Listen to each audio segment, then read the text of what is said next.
7 de la mañana, 40 minutos.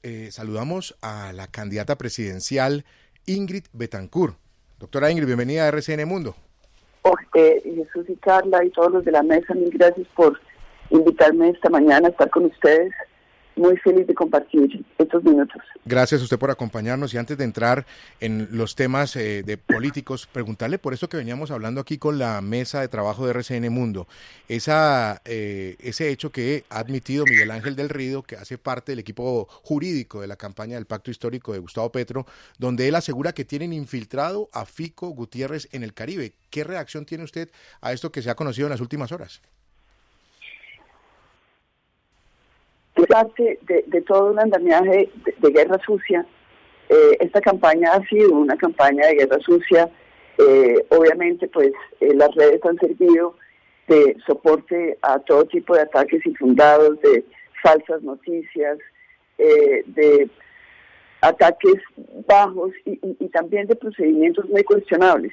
Eso es una campaña que es la campaña contrincante, pues tiene un propósito muy claro, y es obtener información para poder atacar aún más, desprestigiar, y eso tiene que ser corregido. Yo creo que esto es un problema también de justicia, que se une también a todos los problemas que tuvimos en las últimas elecciones del 13 de marzo, donde vimos que hay cosas muy oscuras, muy cuestionables. Ahora se habla de 1,5 millones de votos que aparecían, no sabemos bien de dónde. Y todo esto parece como los entes de control en silencio, se hacen reuniones que son saludos a la bandera, y sí nos está, es decir, el sentimiento que tenemos muchos es un gran debilitamiento. Sí, candidata, hablemos del otro tema, y es el resultado de las encuestas que han coincidido, las que han salido en las últimas semanas. La más reciente, la encuesta de Guarumo y Ecoanalítica, publicada por El Tiempo. Según esta encuesta, que fue hecha a 2.132 colombianos, Petro obtuvo el 36,4%, Fico el 30,6%, Rodolfo Hernández 12,4%, Fajardo 6,9%. Ahí llega la candidata Ingrid Betancourt, luego de Sergio Fajardo con el 1,3%, luego John Milton Rodríguez 1,1%, Enrique Gómez con el mismo porcentaje 1,1%, Luis Pérez 0,2%, el voto en blanco, Carla y oyentes de RCN Mundo, 5,7%, y no responde 4,3%. Candidata, ¿qué va a hacer antes de los resultados de estas encuestas, donde usted marca el 1,3%? Sí, yo creo que esto pues obliga a una reflexión, evidentemente, pero creo que más allá de las encuestas, porque obviamente las encuestas también, ustedes han visto, dicen una cosa, después dicen otra, hay de todas maneras un margen de error considerable. Creo que lo más importante es reflexionar sobre cuál es la opción que se puede construir para que los colombianos no tengan que votar o por miedo o por odio. Y ahí nosotros venimos desde hace un mes llamando a las demás fuerzas que se ubican en el centro para una unión. Esta unión se está hablando, hemos tenido momentos en que se avanza, momentos en que parece que la cosa se debilita o se estanca, pero creo que es un esfuerzo que hay que seguir impulsando. Obviamente, pues, si esto no se diera, iríamos hasta el final, pero pienso que más que, digamos, una estrategia de campaña circunscrita a verde oxígeno, con el ánimo, obviamente, que los colombianos puedan escoger otra cosa, sí hay que insistir en el llamado que se le hace a las demás campañas, en particular la de Rodolfo y la de Sergio Fajardo, de que prosigan en los contactos para una posible establecimiento de reglas que les permitieran unirse. Ese es como el propósito central. Si a segunda vuelta pasan Gustavo Petro y Federico Gutiérrez, ¿usted a cuál de los dos apoya? Pues vamos a esperar que eso suceda. Yo tengo la esperanza de que podamos escoger otra cosa y que la segunda vuelta no sea la que nos pintan, pero ya veremos. no vamos a encillar las bestias antes de traerlas. Aquí hay mucha reflexión que hay que hacer.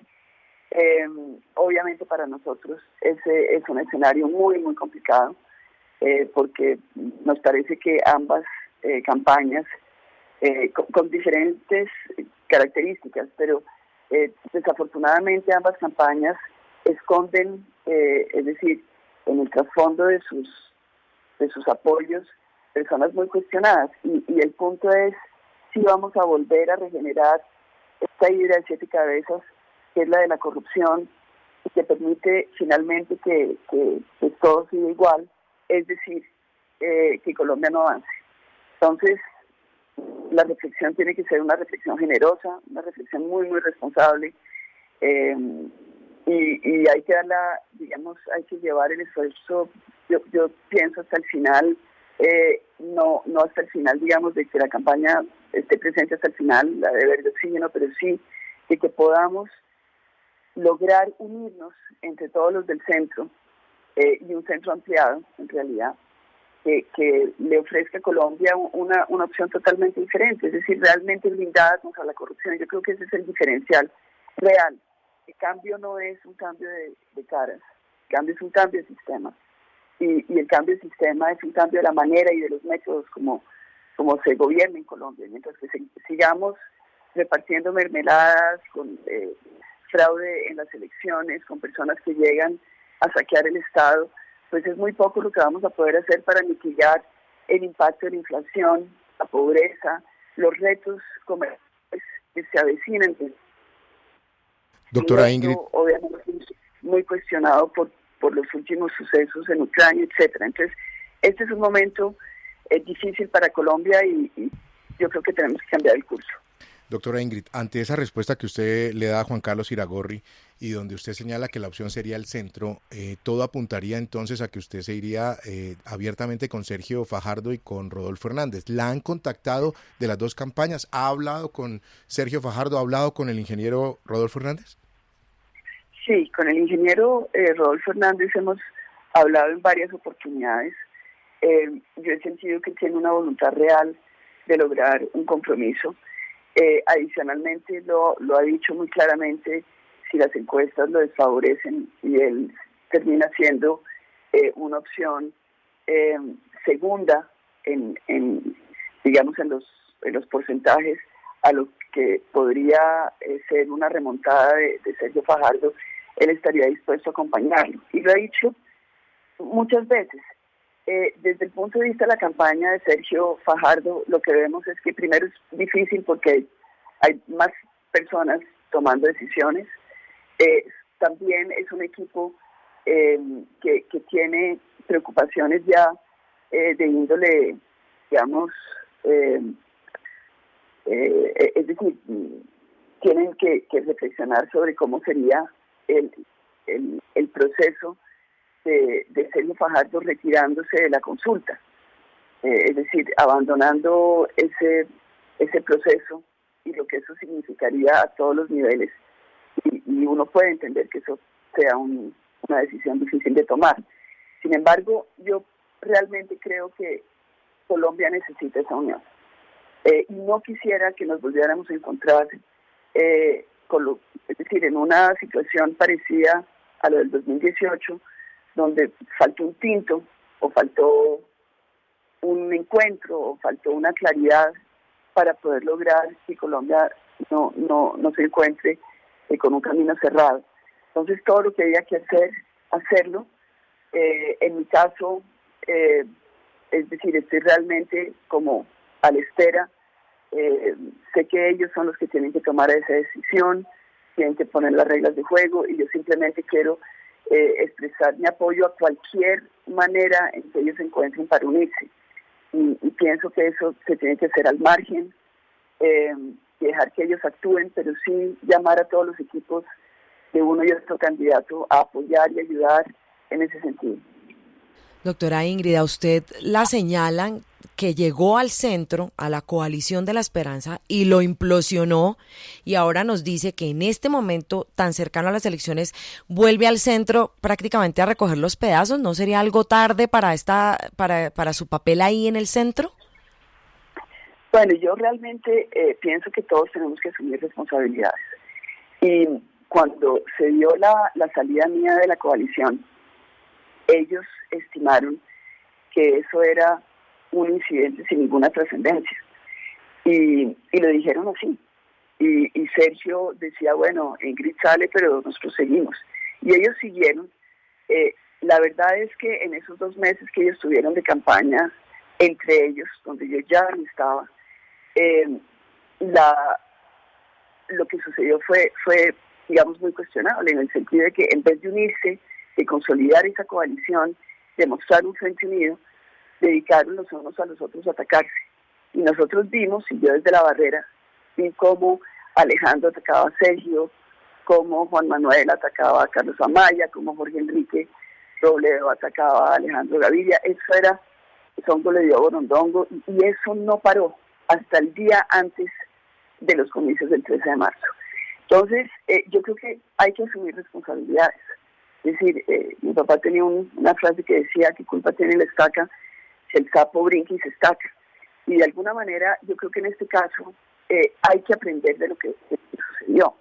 Y seguir echándole la culpa a los demás es también no querer reconocer fallas que han habido dentro de la coalición, en particular fallas de liderazgo. Y yo creo que en este caso todo empieza porque después de haber hecho una coalición en el cónclave sembrada, unida, con un compromiso muy claro, el único, que no se admitieran maquinarias. Fue el único compromiso que se hizo en el cónclave y que yo apoyé, y fue la razón por la cual yo me uní a esa coalición. Cuando esto se desbarata porque Alejandro Gaviria llega con personas cuestionadas no por mí, sino cuestionadas por todo el grupo, y eso hay que decirlo. Es decir, esos fueron conversaciones previas a que esto se hiciera público, en que todos hicieron, se expresaron su inconformidad con este tipo de actuaciones. Entonces, ellos decidieron finalmente acomodarse con esta situación, y yo decidí no hacerlo. Y no hacerlo porque veía que esto nos iba a llevar a lo que llevó la coalición, es decir, a una implosión. Sí. Cuando uno está actuando en combo, pues uno tiene que respetar las reglas. Eso es lo mínimo que se puede hacer para que la cosa funcione. Entonces, ahora estamos en esta situación. Creo que lo único responsable a estas alturas del partido es decir lo propio. Es decir, que aquí, de este grupo de personas que están aspirando a la presidencia, tiene que haber una deposición de voluntades, tiene que haber una generosidad por Colombia, y tiene que haber un retiro de las campañas que puedan apoyar a aquella que puede tener un chance de lograr llegar a segunda vuelta. Y ese es simplemente un cálculo matemático. Doctora Ingrid Betancourt, candidata presidencial, gracias por estar con nosotros en RCN Mundo. Un buen día para usted. Feliz inicio de semana. Bueno, un abrazo a todos. Les agradezco mucho este momento. Y ahora vamos a ir a una pequeña pausa, pero al regreso vamos a discutir los resultados y analizar, por supuesto, los resultados de esta encuesta de Guarumo y Ecoanalítica publicada por El Tiempo.